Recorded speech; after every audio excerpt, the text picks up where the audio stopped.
This is the Phillies POSTCAST, your instant game reaction for the Philadelphia Phillies. Part of the Locked On Podcast Network. Your team every day. Welcome to the show, everybody. This right here is Locked On Phillies POSTCAST on the Locked On Phillies YouTube channel. I know it was a day off yesterday, but man, oh man, did I miss you.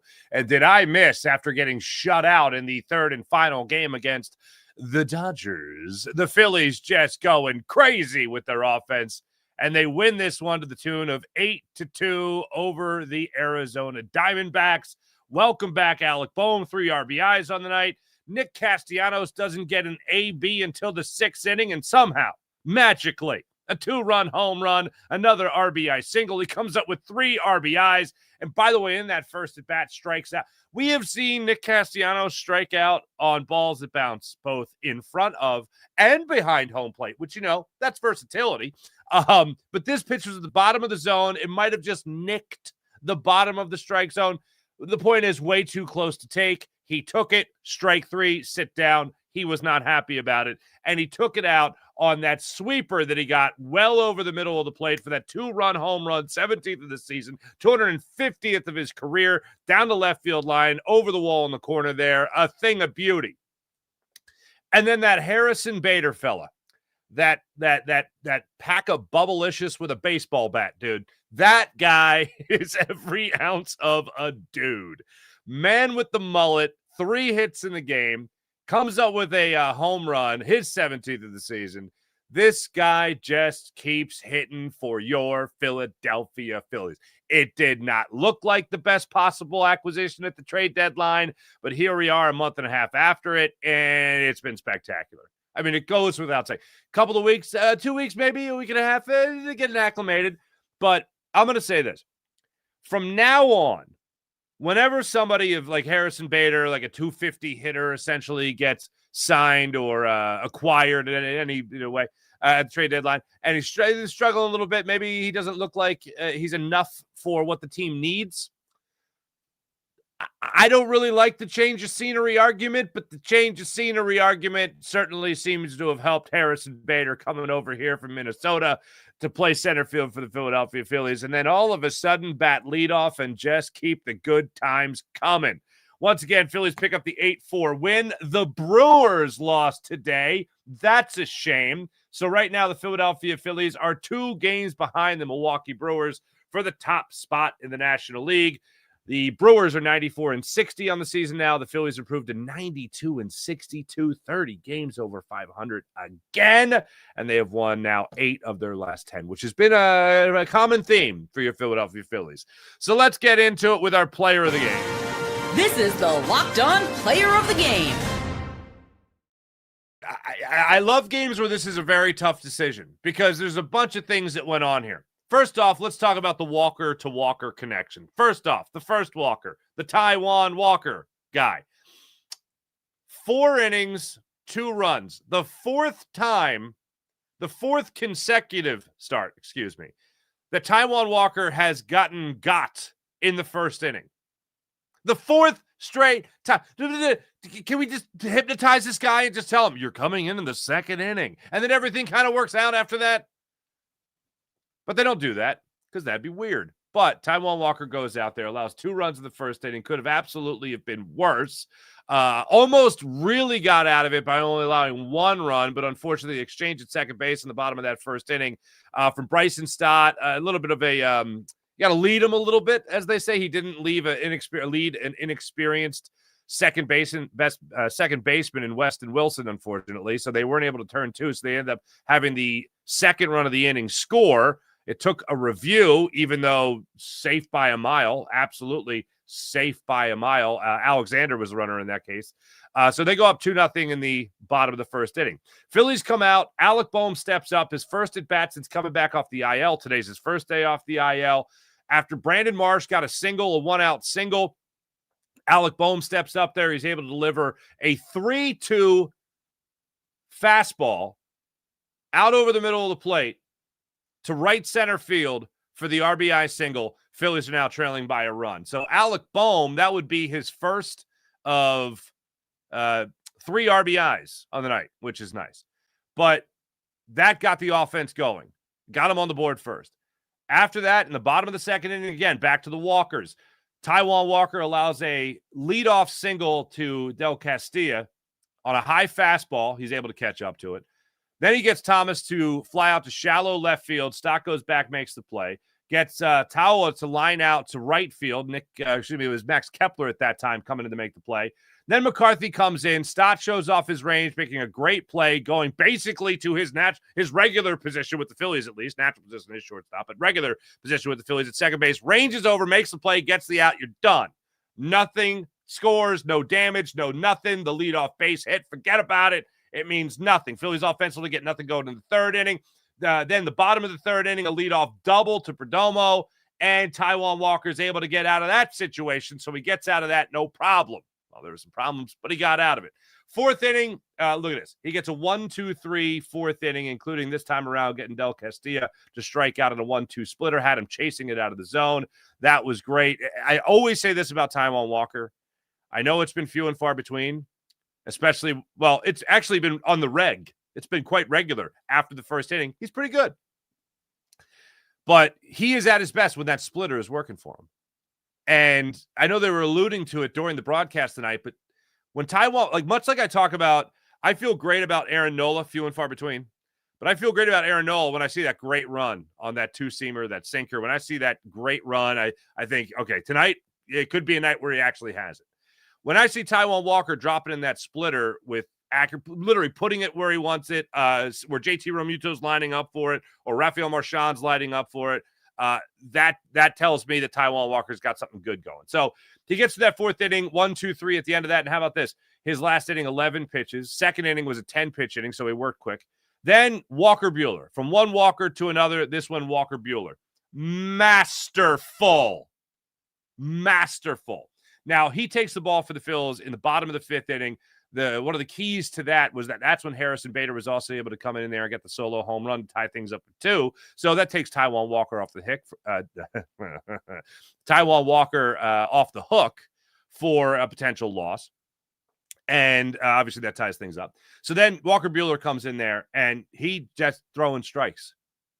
12 pitches, all of them strikes in the fifth inning. Comes out there in the sixth inning. Now the Phillies have gotten a lead on the RBI single by Weston Wilson. He works well with that. Another 1-2-3 inning for him. Goes into the seventh inning. Another 1-2-3 inning for him. This is easy, says Walker Buehler. How about a little eighth inning action, though?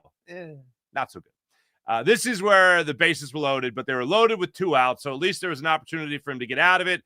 It looked like he certainly ran out of gas, to say the absolute least, when it comes to how he looked there. He was at 60 pitches, which is not a lot for him. He has certainly done more than that, even as recently as his last start and his second to last start with the Boston Red Sox before he was eventually released. But Walker Buehler went out there, 60 pitches. He was well on his way to just nothing but strikes pretty much. But unfortunately, in that eighth inning, he gives up the 1-out single to Marte. Then he goes up there and gets the second out of the inning on a fly ball to right field from Corbin Carroll. Moreno, he ends up walking on a 3-2 pitch, missed it, unfortunately. Second and third, 2 outs. Alexander walks after working a full count as well. So that's 2 walks and a base knock in the inning. That's not good. You're not going to last long in that situation. So then they go to the bullpen. Tanner Banks throws 2 pitches and gets out of it just like that with a pop-up just over the pitcher's mound there in Arizona. He throws 2 pitches and gets out of it. How about that? Ninth inning. By the way, the Phillies are facing Jake Woodford for like the last 3 innings of this game. That was a little bonkers. Then Lazar closes out. It was an 8-2 game at that point. So I give credit to the Walkers. I give credit to Castellanos. I give credit to Harrison Bader because him getting the Phillies that tie, it was Bohm getting him on the board with the RBI double. Then it was Bader tying things up and Weston Wilson putting him in front with an RBI single with 2 outs, by the way. And then Castellanos blowing the game open. There are so many different guys that could have been the player of this game. It's too hard to decide. And for the first time in postcast history, I can't choose my favorite. They're all my favorites. They're all my favorites in this one. So let's get right to the turning point. Time to reveal where the game was won or lost. It's the turning point. The turning point for this one, Weston Wilson certainly tipping the scales in the right direction there with the RBI single coming up in the 6th inning there with, again, 2 outs was fantastic. But the moment that you just threw your feet up and went, yeah, they got this. They got this, especially with the way Walker Buehler would go on to pitch for the Phillies in this game. Nick Castellanos, his first home run since August 17th. If you've paid even the slightest bit of attention to post-game interviews, clubhouse interviews, anything Nick Castellanos has said since Rob Thompson decided to really go after the idea of a platoon role in right field, left field, everywhere field, pretty much, then you understand this has not been easy for Nick Castellanos. And if you hadn't heard it, I strongly suggest at some point going back and catching his post-game interview tonight, because that was a man that seemed heartbroken. And I will say this. I'd rather a stadium full of 50,000, 60,000, whatever people boo the hell out of me than 2 TV personalities or whatever continue to ask me questions about something that is soul crushing. So, and Scott Fransky is fantastic. Ruben Morrow Jr. does a good job on the broadcast and all that. Love them both. But man, Nick Castellanos did not want to talk about how he's not playing. This guy doesn't get an AB again to the 6th inning, and he comes up there with 3 RBIs and a home run. Strikes out in the first at bat and then rakes from that point on. The last thing, and he played well in right field as well. The last thing I want to ask him about is, hey, so you're not playing, but now you did. How's that feel? Like that kind of thing. And he was one-word answers. He is never he's not a man of many words. He is not at all verbose. That was, you could tell, I thought at some point he was going to start crying. And truth be told, I thought at some point he was going to start crying. But the turning point for me was when Nick Castellanos roped a 2-2 sweeper down the left field line, 370 feet for his 250th career home run, 17th on the season. And that gave the Phillies a 5-2 lead. And at that point, felt fantastic. 8th inning, bottom of the 8th inning. Now, I mentioned the way Walker Buehler would be pitching. A little shaky there, but no runs scored. And then the Phillies get the insurance runs with the Alec Bohm 2-run single, gets after the first pitch, puts it in the right center field or to center field. Then Castellanos steps up there for his 3rd RBI of the night. This one, he fights in off the hands. No, that was the outer half of the plate. RBI single to center field to give him the 8-2 lead. How about that? As far as what we'll be talking about, this is what you'll be talking about.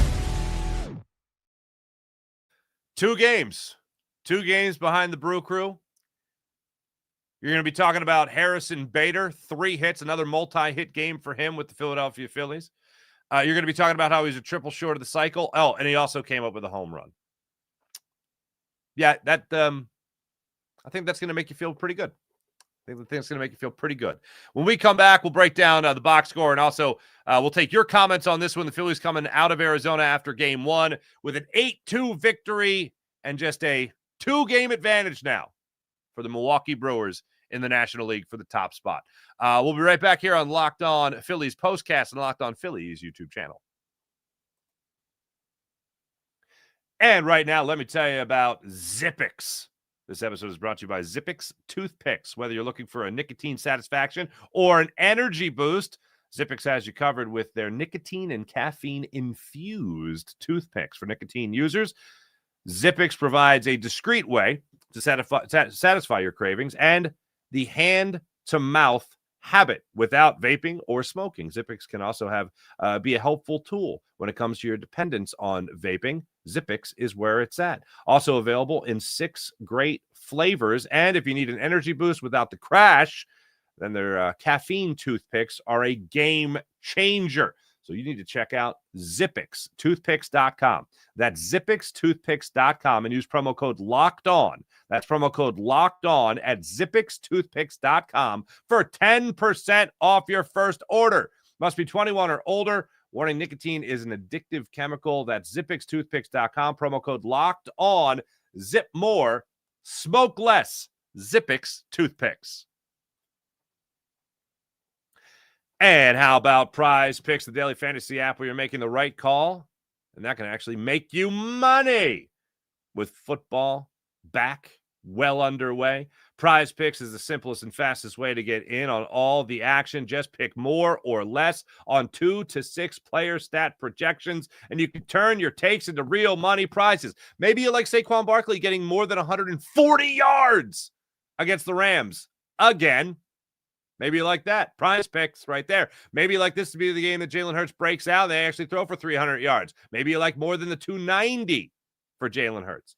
Well, you can get in on all that action right now on Prize Picks. Download the Prize Picks app today and use promo code LOCKEDONMLB to get $50 in lineups after you play your first $5 lineup. That's promo code LOCKEDONMLB for $50 in lineups after you play your first $5 lineup. Prize Picks, it's good to be right. And you know what? 5-hour energy. 5-hour energy on a West Coast trip. You need a couple of them, okay? Caffeine just got a flavor upgrade, by the way, with 5-hour energy shots delivered. Tasty caffeine in now 17 bold flavors. Each 2-ounce shot packs the caffeine of premium 12-ounce cup of coffee plus B vitamins and nutrients with 0 sugar and 0 crashes, more importantly. What I love most about how portable they are. Golf outing?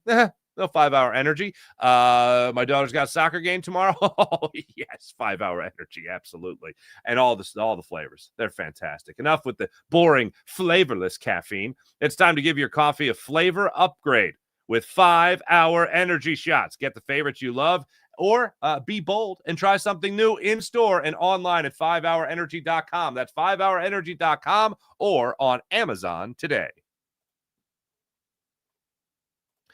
As promised, quick rundown of the box score. As again, Harrison Bader, 3 for 5 of the night, gets the average up to 287. Kyle Schwarber, 0 for. Come on, bro. Also, by the way, bottom of the lineup, Bryson Stott, 0 for 5. 2 strikeouts. I don't know what was going on with Kyle Schwarber and Bryson Stott today, but good Lord. High fastballs galore. They couldn't lay off high fastballs today. There was a problem in the Dodgers series. I think it was game 2 with that before they finally came around. And then tonight, high fastballs flailing away at him, driving me nuts. Harper came up with 2 hits today. That was good. He also had 2 walks. Love to see that. Brandon Marsh, another 2 base knocks for him. Also scored 3 runs. Alec Bohm. Here's a situation I didn't even highlight earlier. Alec Bohm, they walked him before his 2-run single there. In the 8th inning, they walk. How about that? They actually walk Brandon Marsh to get to him. Like, this will be fun. And he comes up with a 2-run single there, top of the 9th inning it was, to help the Phillies cause. So how about that?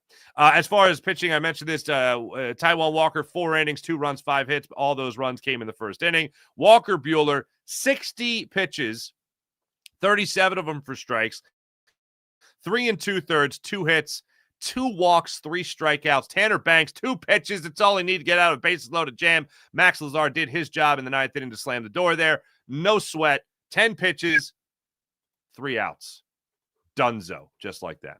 All right, let's get into the chat check and see how you guys are doing on this fine, fine day. Matt Forstater, hello. Low key, going to have a double dose of poison ready for the postseason.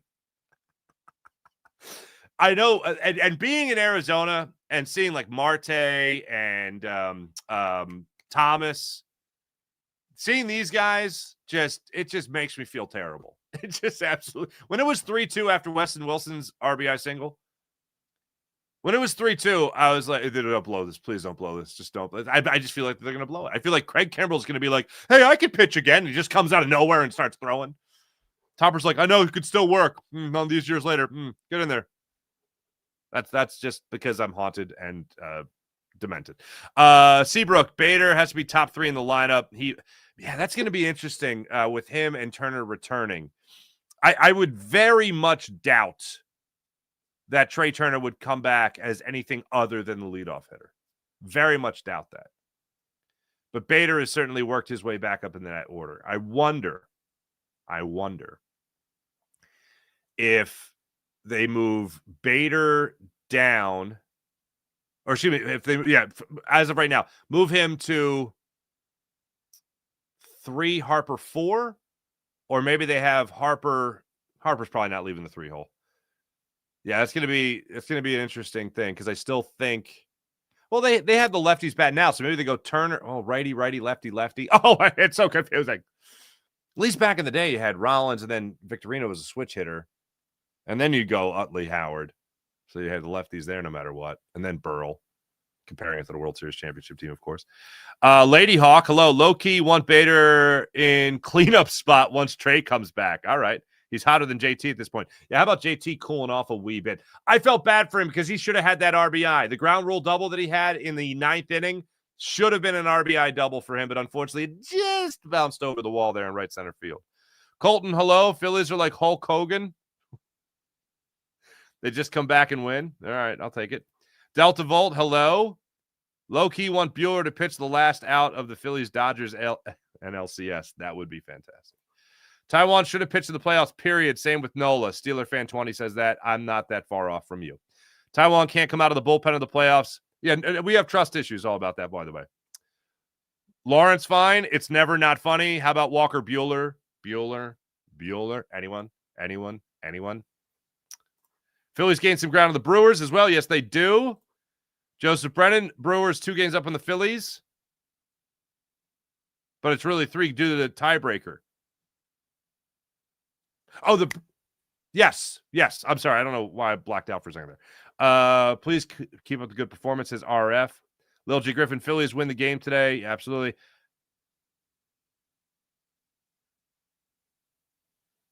Nice how you removed your comment. Talking to me?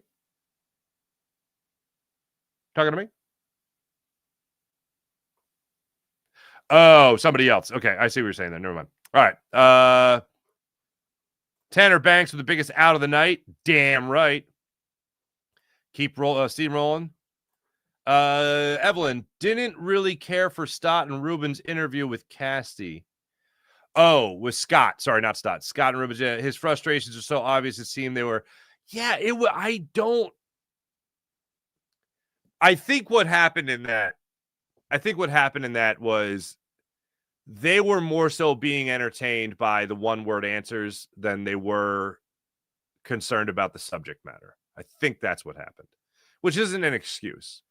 But any athlete, there's the harsh reality of sports where you're not performing, you don't play. And if you want to play more, then play better. And unfortunately, with the way things have worked right now, everyone's playing really well in the role that they're in. So that means that change is not a coming. But for a guy that's been an everyday guy, for a guy that's been an all-star for you, for a guy that they even talked about it tonight during the broadcast, has been dealing with the knee issues or with a knee issue, he's trying to fight it out and tough it out for the club. So yeah, I didn't care for it. I will say that. And again, I love and respect both those guys dearly, but Casty is not in a good spot right now. And if it was me, I think I would have, I know I would have probably laid off because he's been asked the question so many times already. Hey, how's this new role? It still sucks.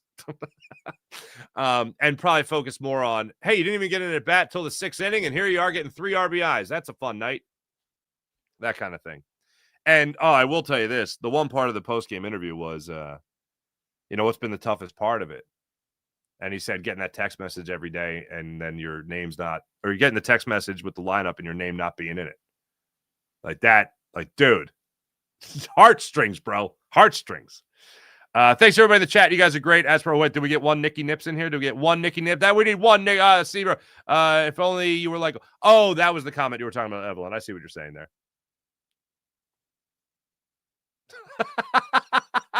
Evelyn, Farzy, I know you wanted your thumbnail to be hot, tot, stays hot. Thank you. Thanks everybody in the chat. You guys are great, as per usual. All right, I'll be back with you guys tomorrow following game 2 of this series. I'm not even going to mention the pitching matchup because you don't want to hear that anyway. But like and subscribe to Locked On Phillies postcast, like and subscribe to Locked On Phillies. I got you covered for your postcast. Connor Thomas has you covered each and every day for your Locked On Phillies daily podcast. Thanks for listening. Thanks for watching. Like and subscribe. See you guys tomorrow night. Bye.